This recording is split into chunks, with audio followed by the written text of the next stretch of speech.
Bonjour à tous, dans cette vidéo nous allons parler d'un des faits générateurs de la responsabilité extra-contractuelle, le fait personnel. Ainsi, l'article 1240 du Code civil dispose que tout fait quelconque de l'homme qui cause à autrui un dommage oblige celui par la faute duquel il est arrivé à le réparer.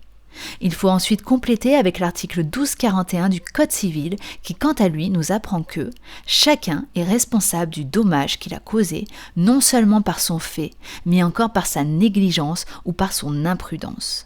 La responsabilité du fait personnel est donc une responsabilité pour faute. Elle nécessite un fait objectivement illicite. Celui-ci se compose d'un élément matériel. Il faut donc soit une faute de commission, c'est-à-dire une action positive, un comportement, soit une faute d'omission, c'est-à-dire une abstention. La Cour de cassation l'a confirmé dans son arrêt Branly du 27 février 1951 en ces termes.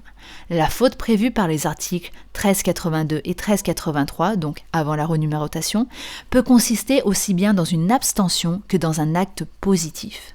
Un élément moral doit également être caractérisé.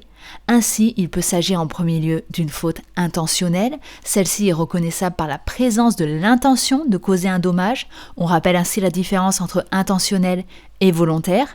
L'intention, c'est la recherche du résultat, là où la volonté concerne le comportement. Je peux faire volontairement un excès de vitesse sans intention de tuer un passant.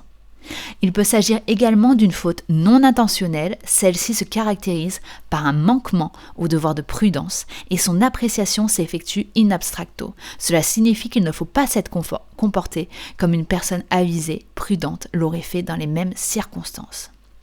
On peut ici citer les faits justificatifs que nous avons vus en droit pénal général, permettant de faire disparaître le caractère fautif du fait ayant causé un dommage. On retrouve ici la légitime défense en réponse à un acte d'agression injuste et actuel par un acte de défense proportionnel et nécessaire.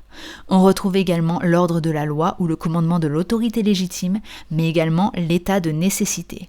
Vous pouvez d'ores et déjà retrouver des vidéos sur ces faits justificatifs sur la chaîne YouTube dans la playlist sur le droit pénal général. Voilà, j'espère que cette vidéo vous aura été utile. Je vous invite à vous abonner, à la liker pour plus de contenu sur le droit et la fac de droit en général. Bonne journée à tous et bon partiel!